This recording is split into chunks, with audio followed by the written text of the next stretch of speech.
But either way, it was definitely good, and it's definitely going to be good tonight. Hey, yo, Code Keepers, we got a nice one for you tonight. You know what? If you ever saw that craziness by Netflix called Self-Made on the life of Madam C.J. Walker, and you know how we went in on that one because that was a pack full of lies. But the biggest lie is the fact that people think that you can be self-made, that you can do it all by your lonesome, that you don't need nobody else. You just pull yourself up by your own bootstraps, right? Right?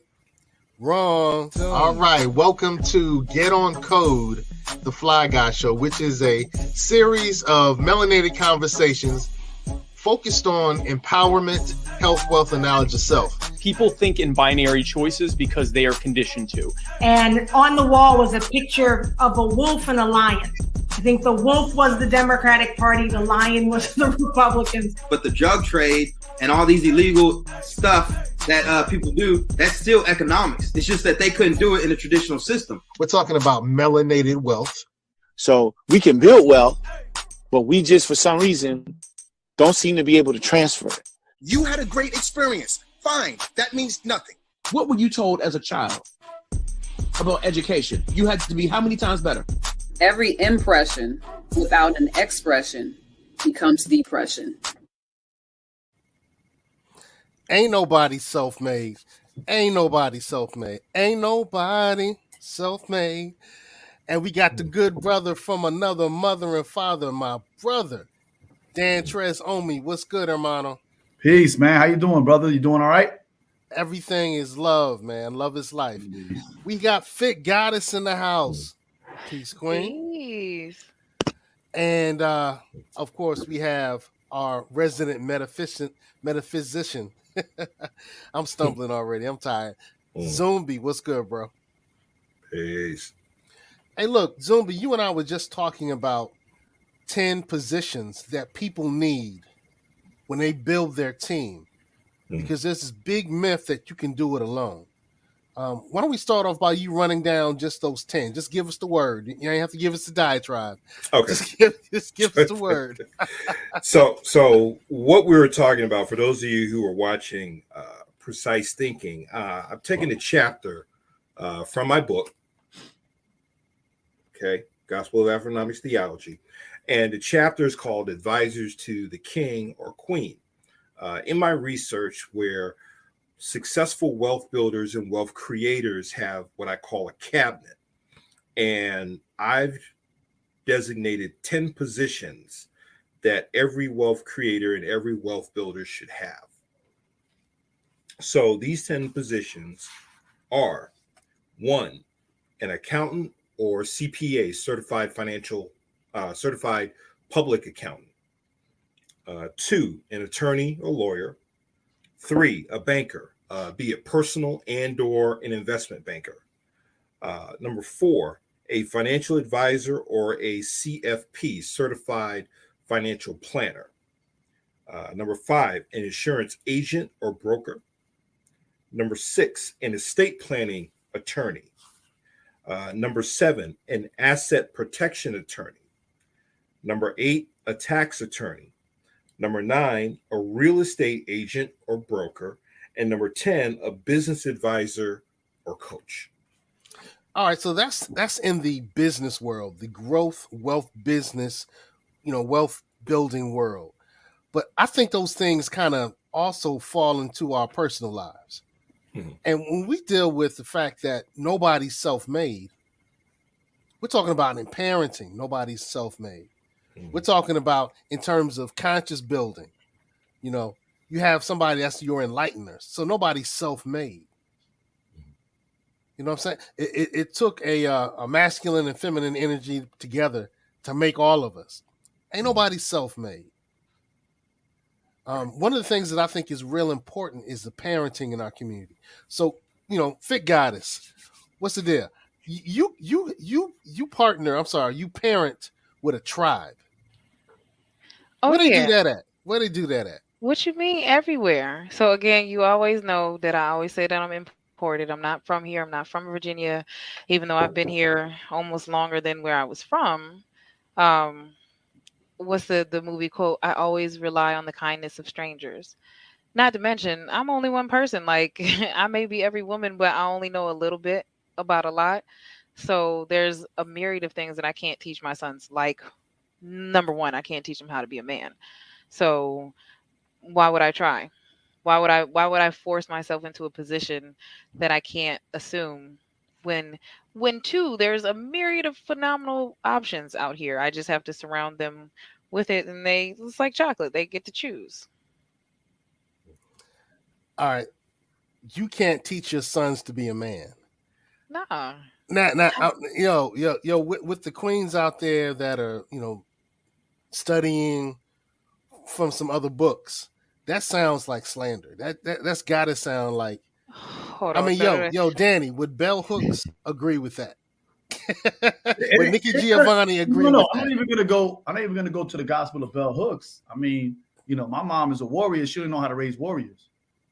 You know what I mean? Now, don't get me wrong. She's, the goddess is right. That, you have to have a tribe, a community to raise your babies. It was never meant to be a 2-person job. It's never meant to be a 1-person job. And I mean, but a lot of things that I learned, either she taught me or she said, you need to go here to learn. You know what I mean? So here's my thing. My thing is, I'm going to give you an example. I'm going to give you a perfect example. I know you are, brother. Go ahead. So how I'm supposed to take care of my family. She taught me how to do that, right? And look, a lot of times we like to say, and we're going off on a tangent, by the way. Just real quick, we're going off on a tangent from what the thing is. But what I'm saying is that she's like, you're a nurturer. You nurture your babies. You know what I mean? On top of providing, you're also a nurturer. Because we all men should be nurturers, right? We have to be like turtles. We have to be hard on the inside, hard on the outside, but soft on the inside. You know what I mean? So definitely I'm going to just say this, like my man says, Supreme, he always says the hood is indigenous. So everything I learned in the hood, whether it was fishing, whether it was feminism, whether it was the supreme mathematics, I learned all of that in my neighborhood. I didn't learn any of that outside, particularly Black history. We're talking about how right now they're trying to get, CRT and Black history, AP out of education. But you can speak on this, Seko. We didn't learn none of that in the classrooms. We learned all of that in the street. You know what I mean? We didn't. Right. I got my Joel A. Rogers volume 1, 2, and 3 on the street corner in Harlem. I remember listening to Dr. Amos Wilson when he had a store on Harlem. He would play his lectures and the law people coming out. You know what I mean? Yeah. But my moms did teach me. She did say you have to do stuff for your community, and she actually told me. She used to tell me all the time. If you can help somebody, it is your duty to help them. True, but that's not indicative of being a man. I would teach my daughters that too. I think it is. I don't. As a woman who finds herself in a community, and again, like I told Seko, I was taught to be a man at 8.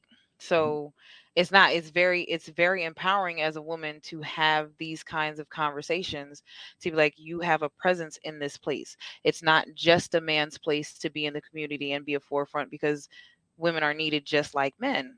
However, there's a certain way to go about it. The way that a woman maneuvers through the community is not the same as the way a man maneuvers through the community. Last time I was on a show, they were talking about how we take off our sweatshirts. Right? If a young boy is around his mother, you gonna see him pull it off like this, because trying not to mess up my hair, but a dude is just gonna pull it off. Those little nuances make it different, right? Those I don't think so. I don't think so. And I remember that I watched the video, and men should sit down when they use a bathroom.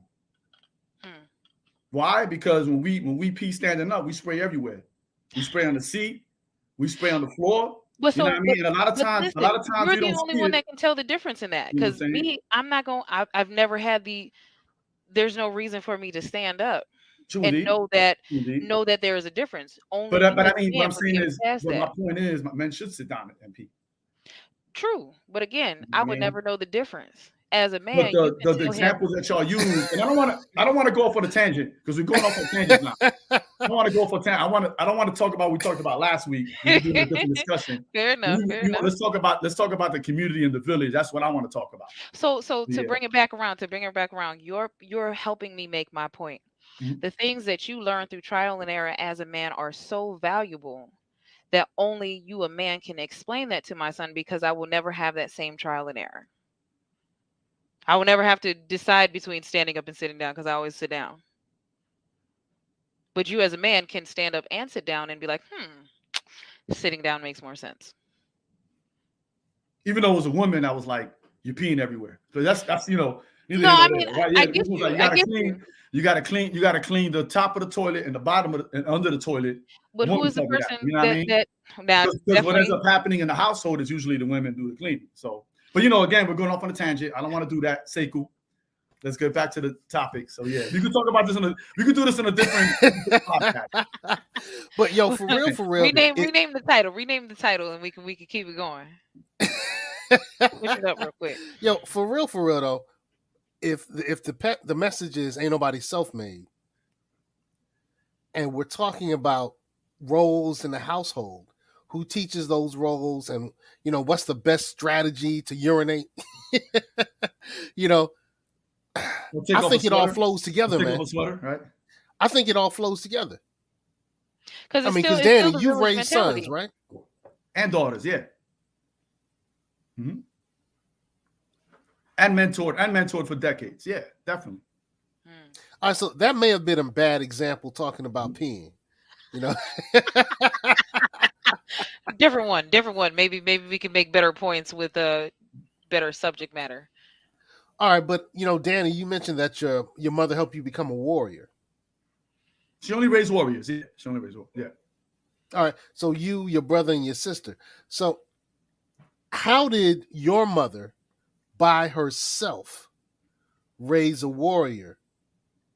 Raise 3 warriors? I don't see it happening. No, and I never said that. I never said that. I'm just saying she understood that a community is important, and like I mentioned earlier, she instilled, it's funny because a lot of things that I do now, I try to somebody asked me a question today that was what are 3 things you did that are for yourself? And I had to really think, because I everything that I ended up doing, it ended up having a strong community component in it, right? So whether I did breakdancing, right? So now when breakdancing has always been, I have to make it a community component, right? I have to create a cipher in my community for all of us to get down. So every time I say I'm gonna do something when it comes to breakdance, I'm like, I have to get access to a space so that people can come together and we can cipher. So it's automatic community component. So that's something she instilled in me in a very young age. Everything you do or everything that you're has to have a community component to it. You know what I'm saying? So I remember being young, and I remember I spoke English and Spanish, right? So we used to go to social services, right? I used to translate for my mother. And then one time, this lady was like, hey, can you help me translate? Because I don't speak English. So I had to translate for this woman. So once a month, my mother used to drag me down to social services, right? And make me translate for people. And I hated, looking back, I hated it. I was like, oh my God, I got to get down here and sit down in social services with all these people, and I got to translate for them. And she used to make me do it. And, it was, I wouldn't even say volunteer. I say she drafted me into that, right?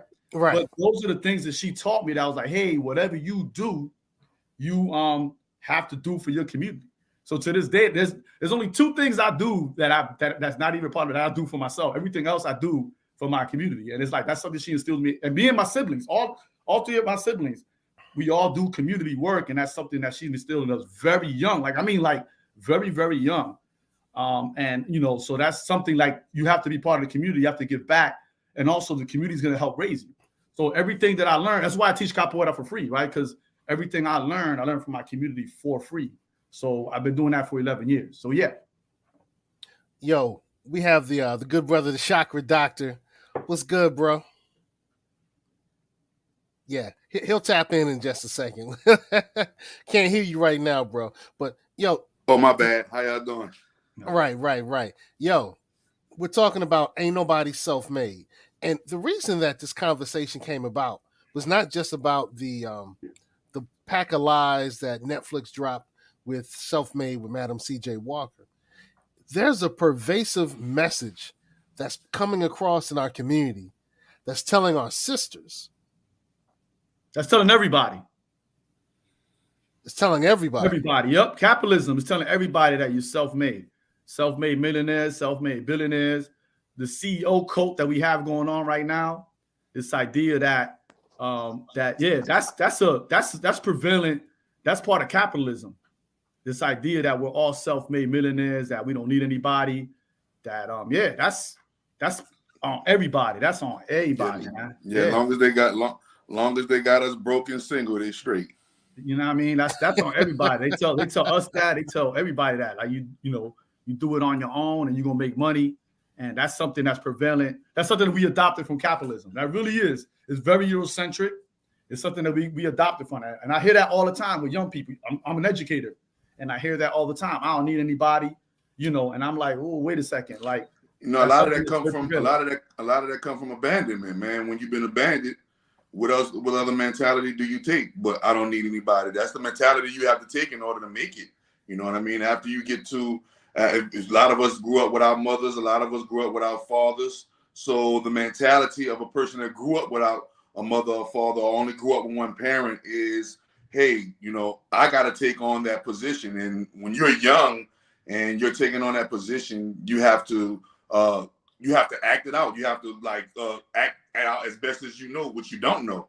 And so this is where you see where a lot of people say, well, I don't need anybody, I don't want anybody. But in actuality, the reason why they're saying they don't need anybody is because they need somebody.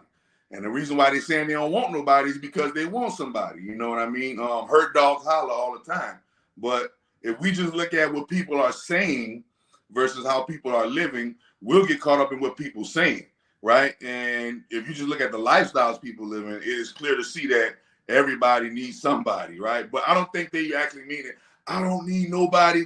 I think that's just like what one might call a cry out or a lashing out towards the people that abandoned them, right? Because a lot of people who are abandoned, you see people who have been abandoned say that. You don't never see nobody who grew up with a mama, daddy, and a family dynamic ever talk about they don't need nobody, right?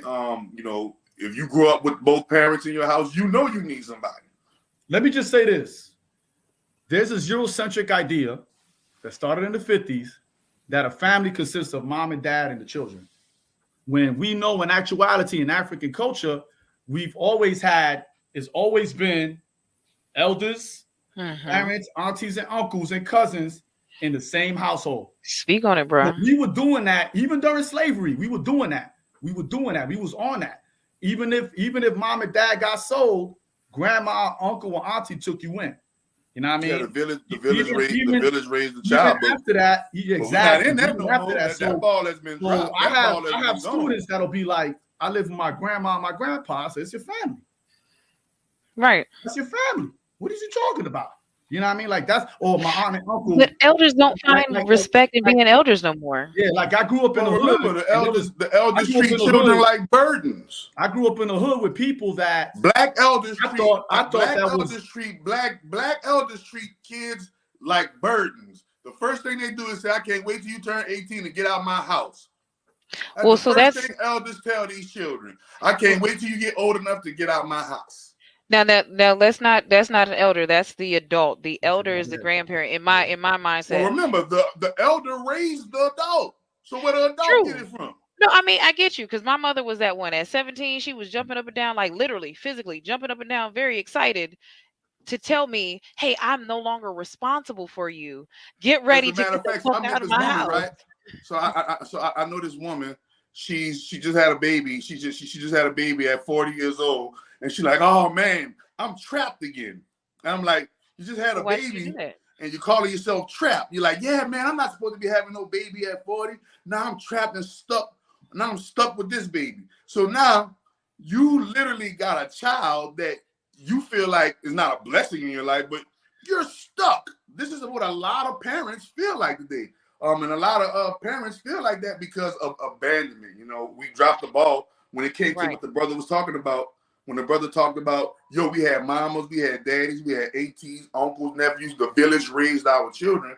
But you already know that was an agenda to break that family dynamic up. That village dynamic has been broken. No, but my point is that we like to look at family as a particular structure, right? And we don't look at, again, we still don't look at the village and the community as a family, right? Right. And again, I remember growing up with people that I thought that was their blood mom and dad, and it wasn't. They were just adopted. They were informally adopted by people, and I see it to this day. There are kids that be like, "Yo, that's my little brother," and I'd be like, "Really? Well, how y'all related?" So my mom just took him in. You know what I mean? Yeah.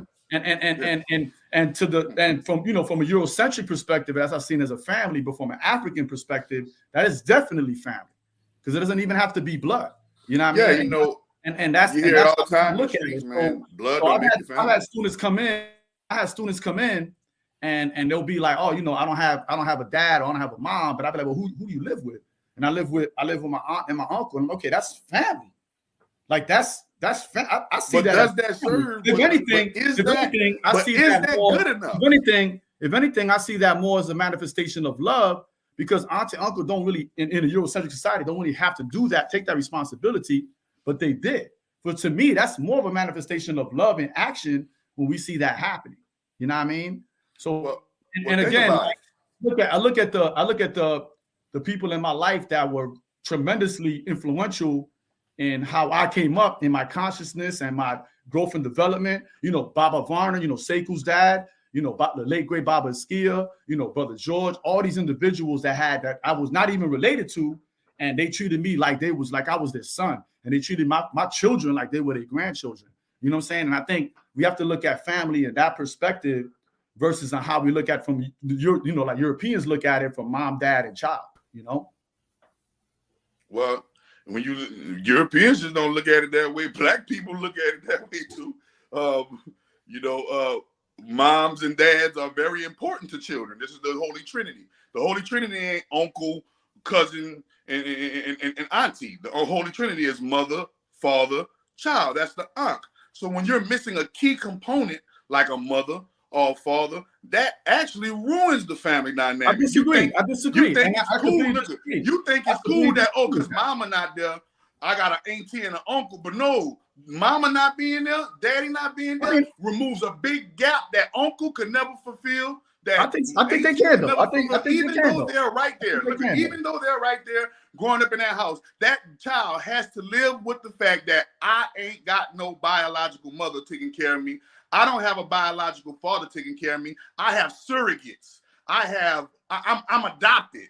Nobody wants to feel adopted. Nobody wants to feel like their mother or father neglecting them. And if you look at the rates in Black community, our mothers and our fathers are neglecting us at a way higher rate than the races, other races. So when you look at the numbers show that the mothers and the fathers together can create a bigger, whatever kind of family dynamic they want, right? But you're talking about aunties and uncles. How many uncles molested the nephew or the niece? How many aunties and cousins beat up or bullied the nephew or the niece? Every family isn't family. Just like you said, blood don't make you family. It's the way you treat each other that make you family. Exactly. Yeah. Exactly.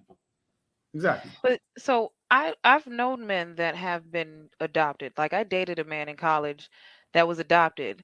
Now he and I had a tiff because again, this is trauma, right? He felt like you said, Rev. I felt like, he wanted his parents. And I'm like, well, bruh, like, come on, son.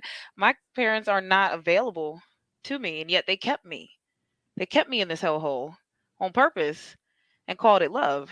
But your parents were of sound mind enough to be like, hey, I can't do this, and gave you to a loving family.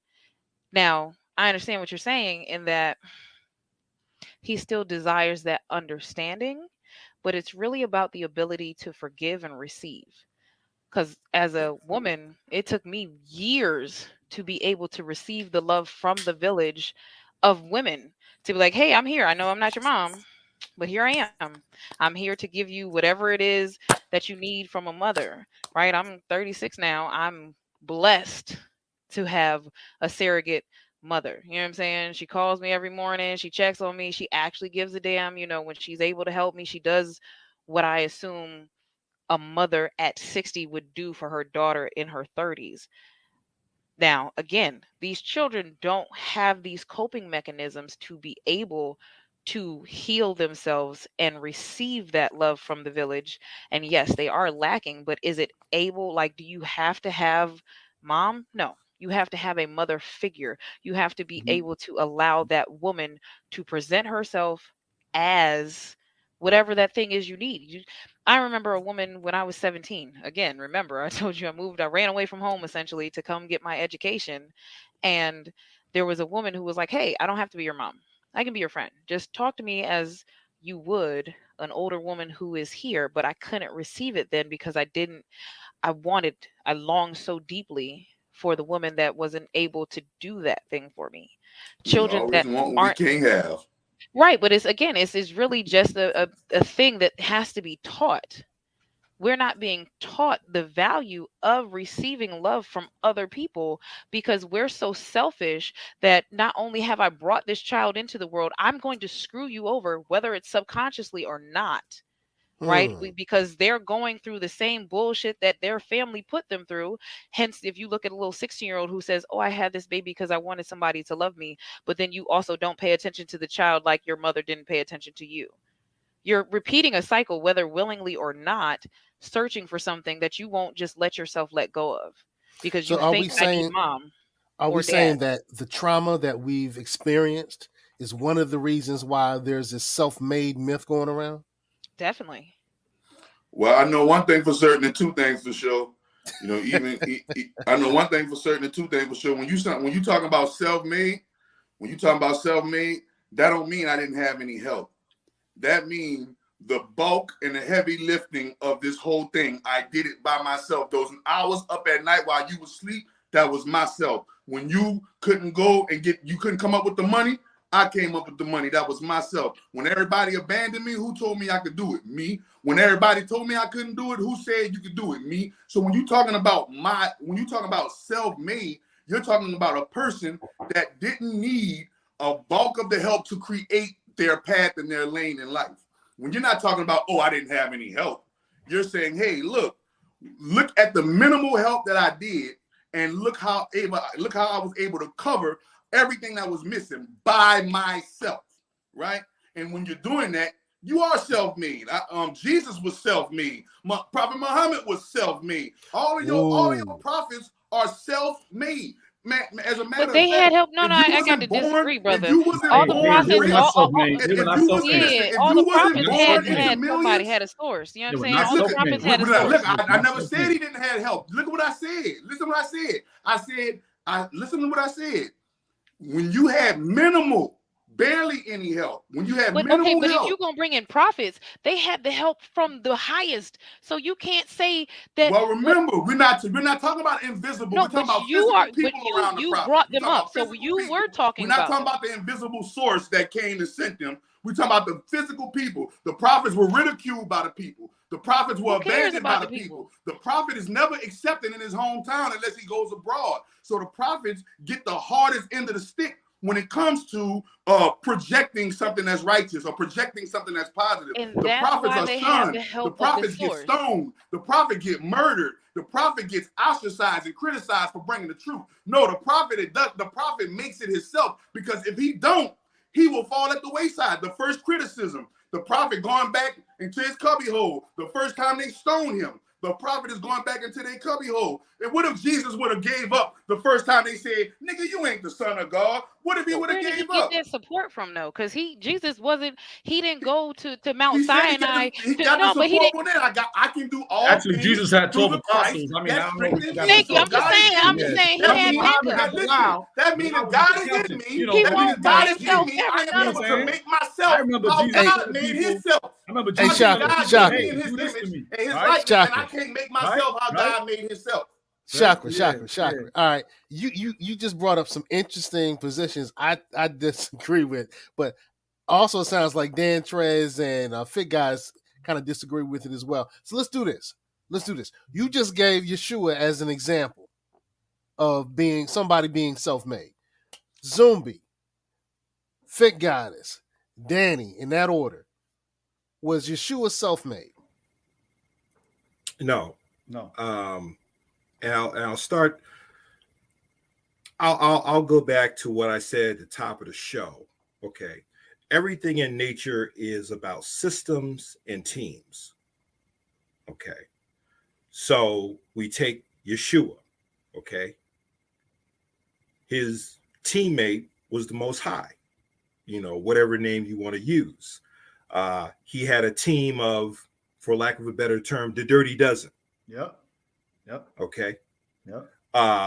And let's not forget the women in his team. His mother, I want to say aunt. Jesus built that team, brother. Okay. You can't say that's his team. That's like LeBron James. So Jesus built Mary? Jesus built Mary his mother? How did Jesus Chakra, hold tight. Chakra, hold tight. He had disciples. What about before the disciples? Hold on. Chakra, hold tight. Again, Chakra, hold tight. You adopted the Eurocentric concept of stories, man. Chakra, hold tight. Chakra, hold tight. Yeah. Chakra, hold tight.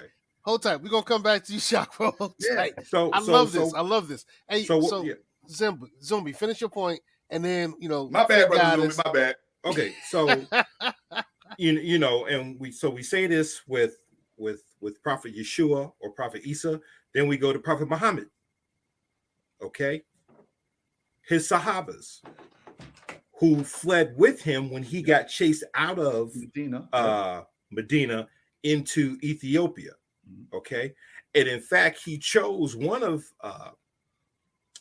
his teammates, if you will, Bilal, to be his successor. The accountant, yep. Okay, but Bilal turned down the offer.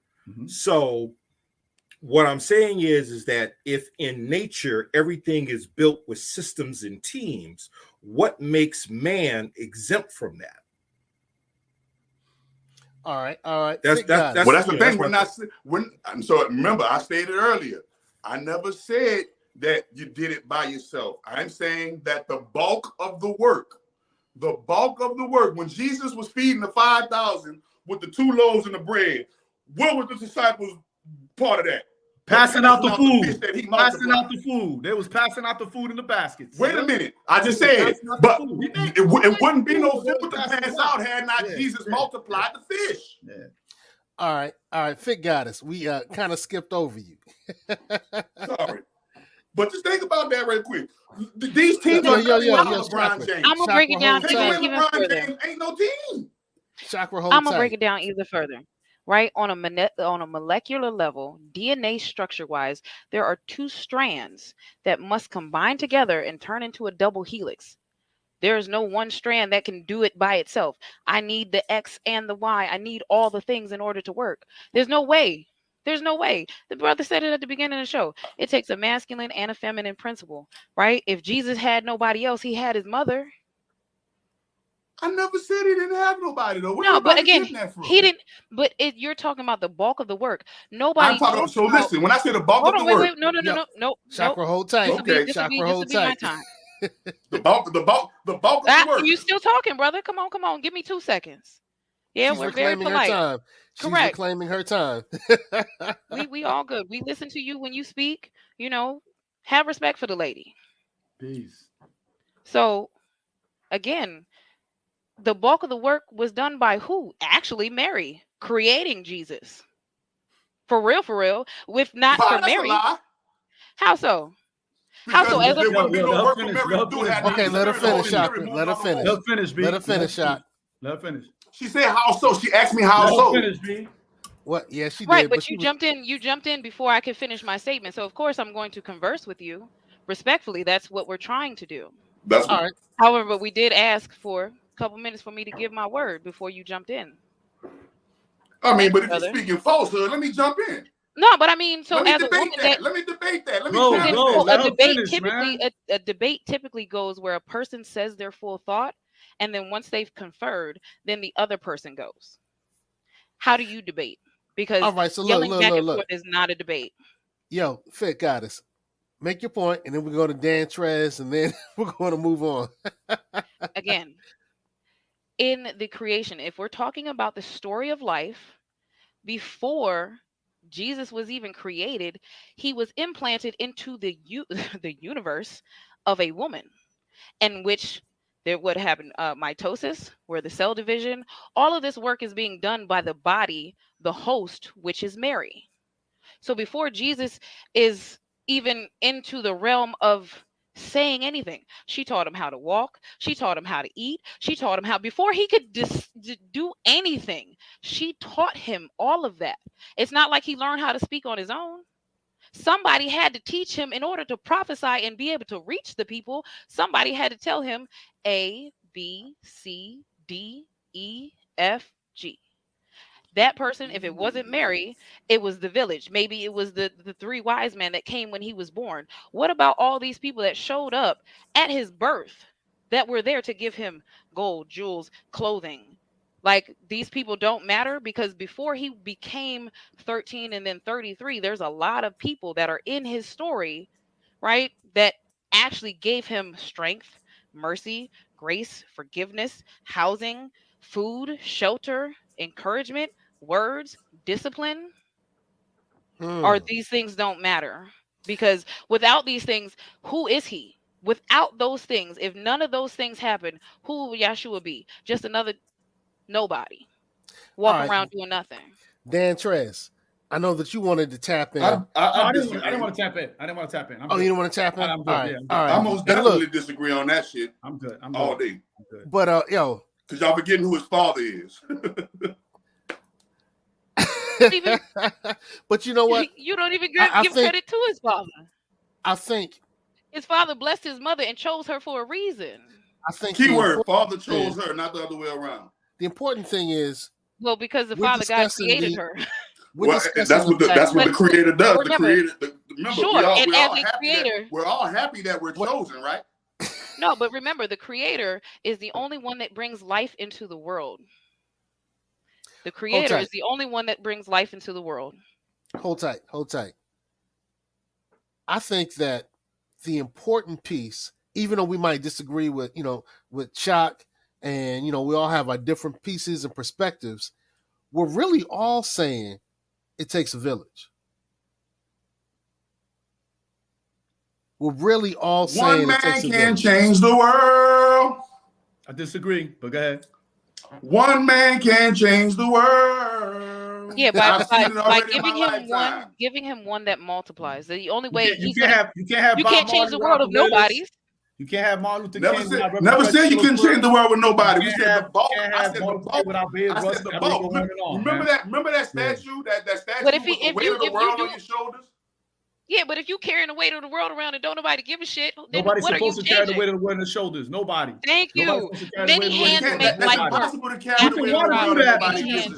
impossible. You're not supposed to, man.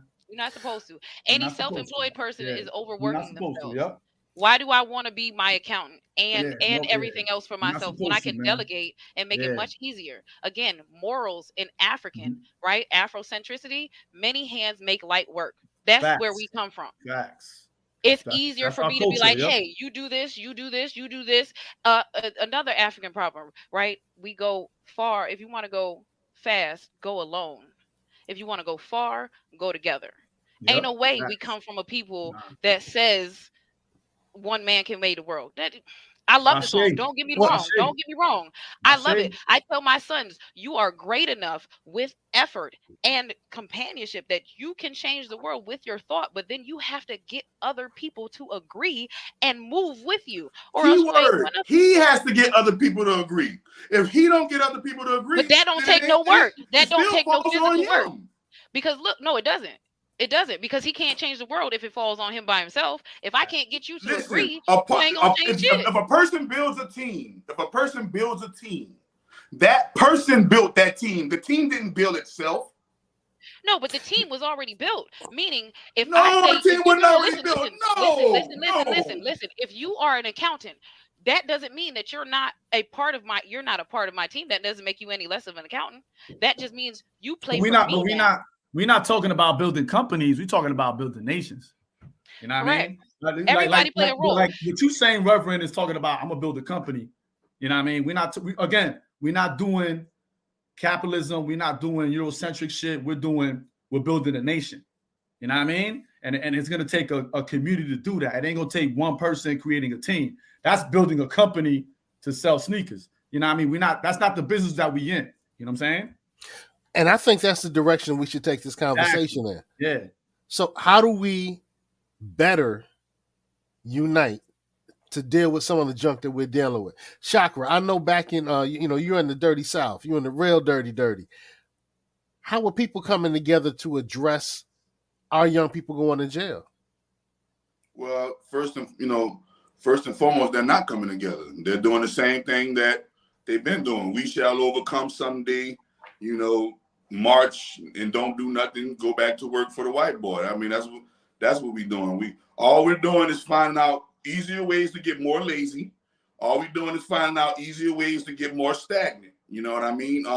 When you look at it, all we're doing is pointing fingers and saying, hey, no, if you really take on the mentality of self-made, there'll never be a finger to point outside of you, because it's all on you, whether it succeed or not. I remember when I became conscious, I wrote an affirmation over hundreds of thousands of times. And that affirmation was no fear, no doubt, no indecisions, no excuses. It's all my fault.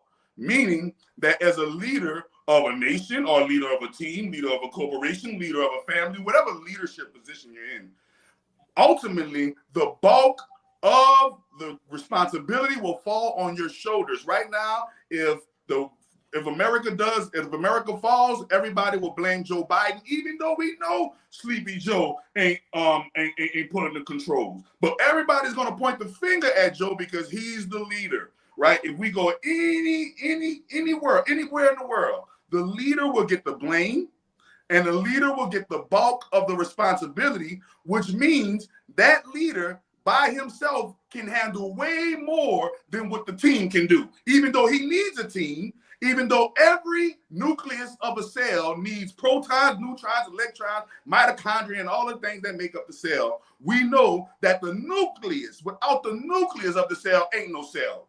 Don't even worry about the other pieces of the cell getting together because it has no nucleus. So when we're talking about science, we got to analyze it from that perspective, cellular perspective. A cell without a nucleus is not a cell at all. So it's the nucleus. When a baby is born, what forms first? The heart. That's why the heart is the most important thing in your body. Okay, so we know even though the heart has other players, right? Yeah, even the heart has two chambers.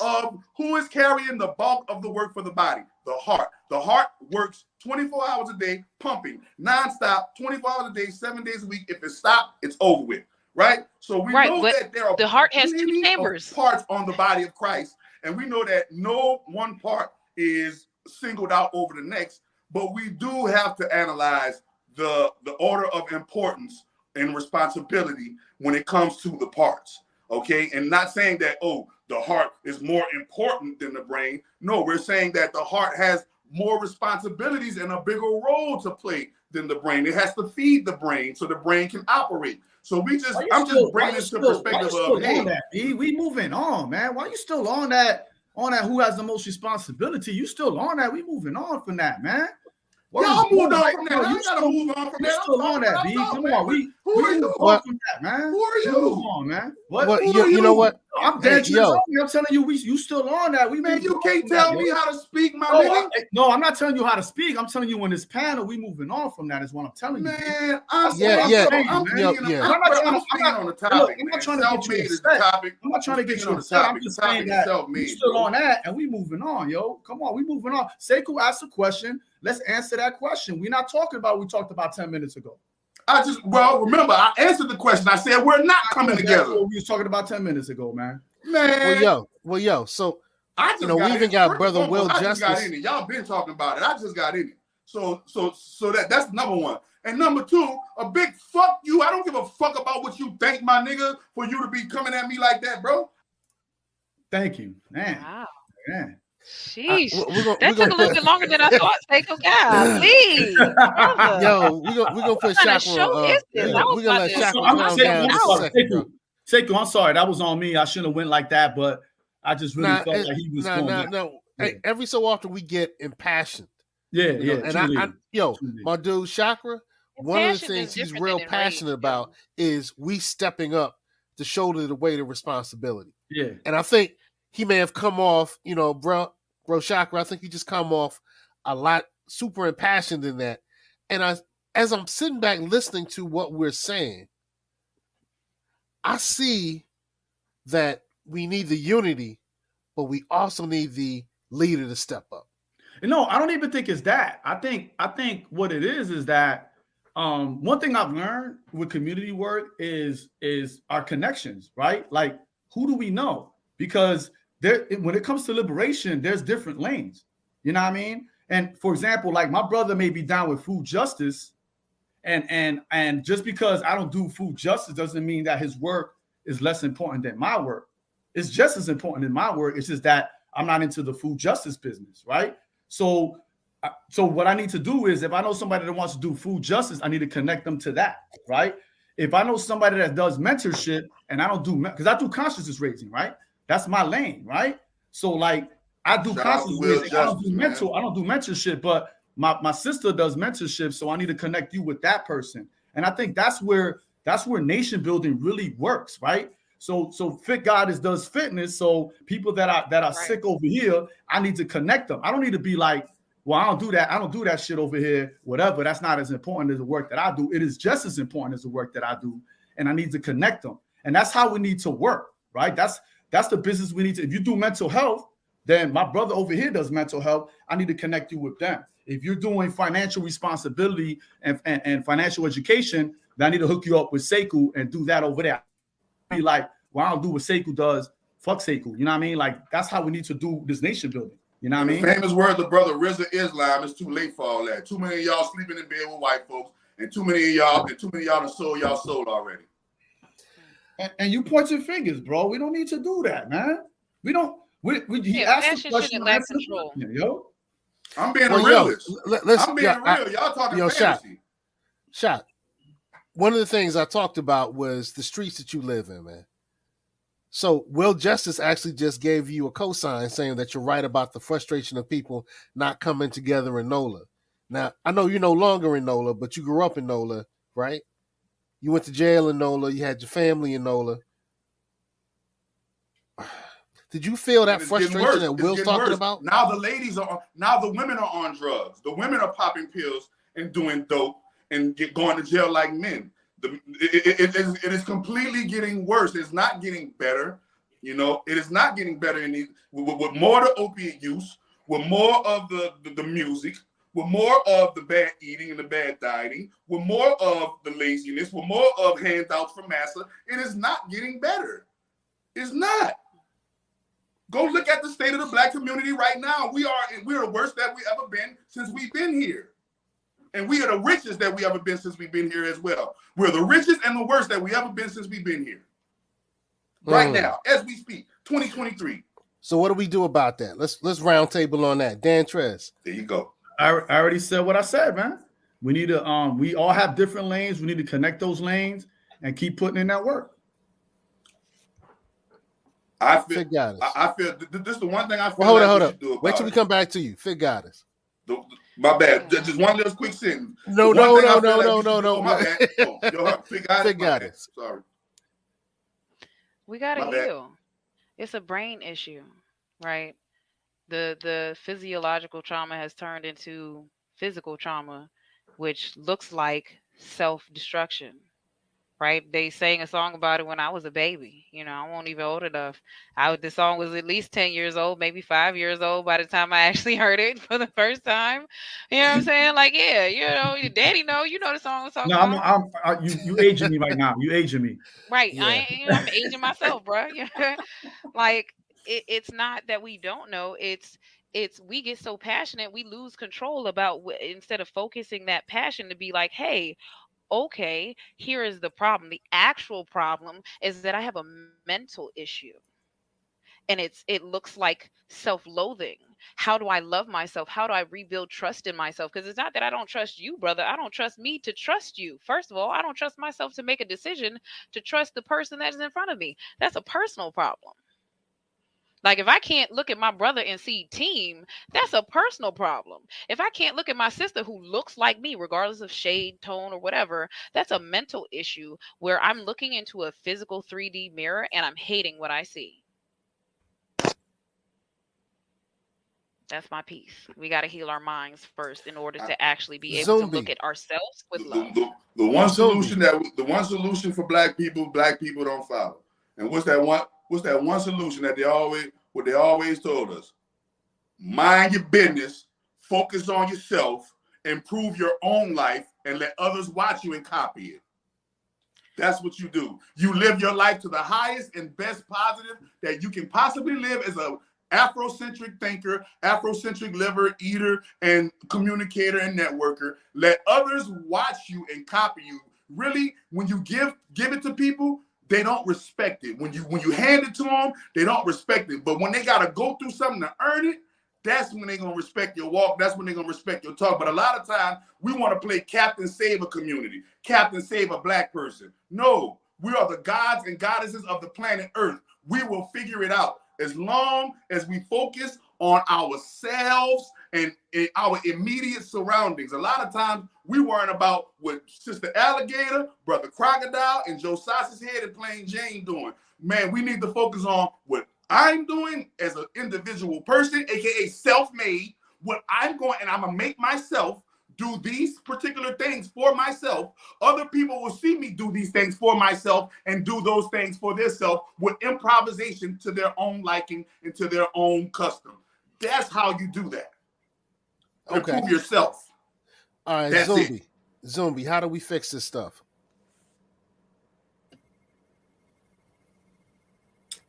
In a previous show, I talked about a concept called Kaizen, which is what you find in Japanese business culture. How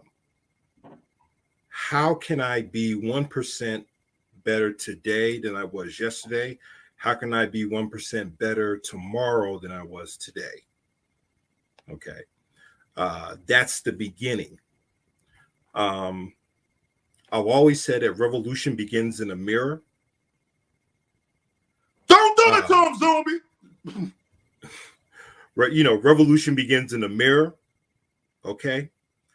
And revolution is not an event, but a movement. Okay. I'm at a point in my life to where everything that I do in my lane, as Dan would say, I would ask myself, how will the books I write affect the next 7 generations? So it's not just about me. It's about those who will come after me, those yet to be born that I will never see, that I have to take into consideration as I walk my path. Okay. So it's not just about the here and now, because sometimes you've got to plant trees that you'll never sit under. Okay. And I think sometimes we get caught up in our own self-aggrandizement and forget that there are those behind us who will be the ultimate beneficiaries of the work we do here today. Okay. So, and that's why I forgot where I read it. They said the stronger you are, the more humbler you become. Okay. So I think we have to really begin to, from the inside out, is how we build that team, that system, that village, that ultimately that nation. Okay. And it's kind of like Maslow's in reverse, but I think that's how it has to go. No doubt. I You said, and you mean 100% Maslow's hierarchy agree. of needs, right? Right. Yeah, truly. All right. That's Amen. intriguing. That's intriguing. Well, tell me this: if we're planning our lives, if we're creating this work with the idea in mind that, hey, somebody in the future is going to be reading this, somebody in the future is going to be digesting this,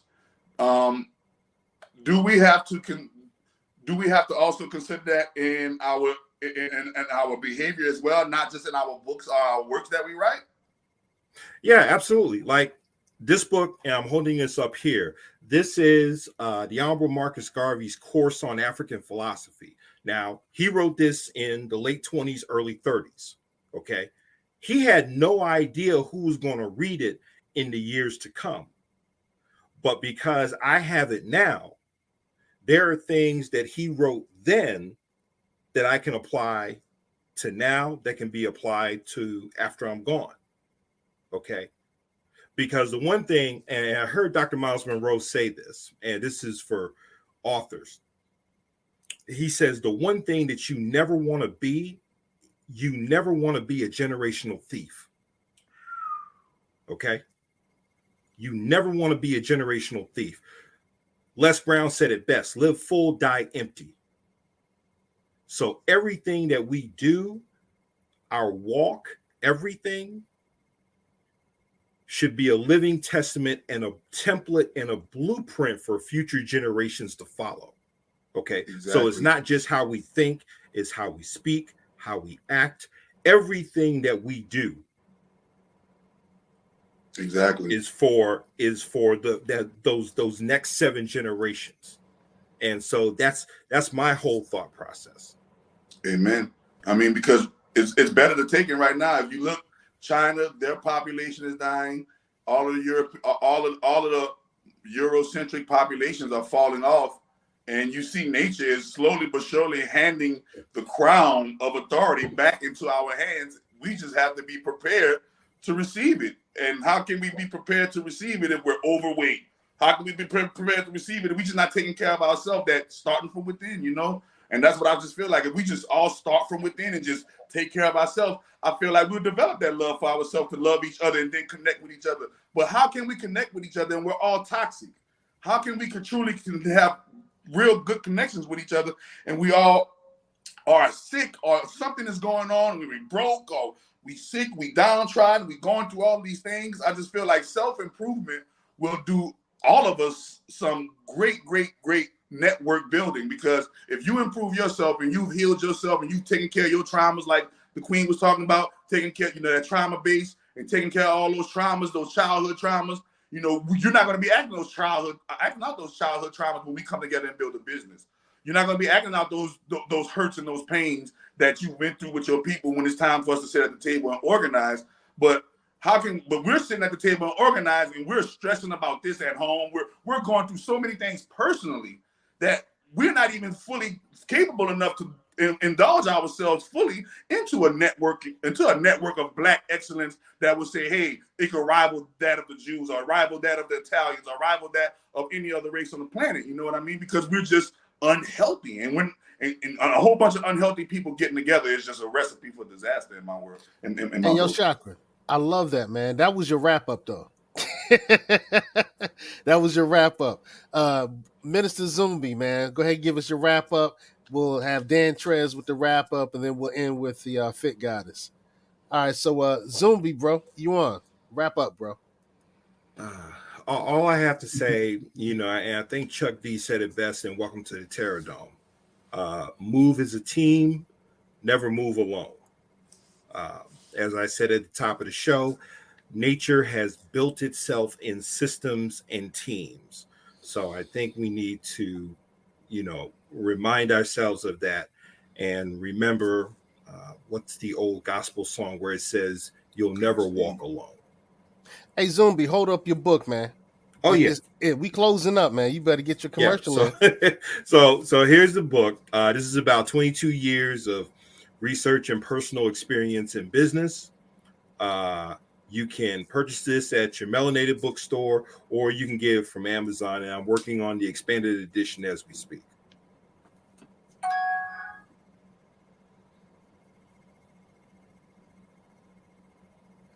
Dan Trez on me. Okay. Yo, bro. Just going to reiterate what I said earlier. Find your lane. Find your lane where you work best in. Put in that work for your community and make those connections, man. Because we're going to do the only way we're going to win is liberation is only be through a community. That's it. All right. So, yo, Dan, talk about your podcast real quick, man. This is commercial time. Where my killer tape at, pretty much what you see me spitting here is what I spit there. But real quick, we are doing a book club for men. We're going to be doing Stickman's The 5 Principles. We're going to do it in 5 parts, beginning in February, the end of the month. So get with me. We're going to do an online component and an in-person component if you're local. Hope you got your book, Queen. Yeah, you know, I had to go off camera and get it. Now, so since y'all asking, right? I'm super serious. 4 years ago, I used to weigh 240 pounds. I'm like 158 now, but that's on purpose. Like I'm trying to increase my skeletal muscle mass. I want it to be, it's more than half of my body weight. And what we don't realize is that that skeletal muscle mass is what determines longevity. And I'm really into nutrition and eating well. I have two sons who, back in 2020, encouraged me to produce this smoothie book. There are 31 different smoothies towards a healthier you. And my acronym BREATHE stands for Build Resiliency Every Day and Think Health Eternally. Like I seriously want it for us, you know, so much so that I just turned my life into my mission. Like the brother said, I'm not shouldering the weight because I don't do it alone. I find other people that are into fitness and we go to the mountaintops and scream and bring all the people together to shake tail and lift weights and do all the things while also enjoying ourselves, you know. And then I tell them, hey, eat this, drink this, do these things because I love you so much that I love me too, you know. I am what you are. And remember that, you know, it's you're supposed to move your body. You're supposed to exercise. If you're depressed, get up and move. I say, well, hey, you've been checking out the Get On Code show. We had my good brother, Reverend Chakra Doctor, who popped back in. Hadn't seen you in a bit, God. Good to see you, man. Brother Minister Zumbi. We had the Fit Goddess and my man from another mom, another father, my good brother Dan Trez Omi. Good to have you back on the scene, good brother. And, you know, like we always say, drink your water, eat your vegetables, call your parents, talk to your, engage with your parents. They miss you. And last but not least, we love you. Be at peace. Peace.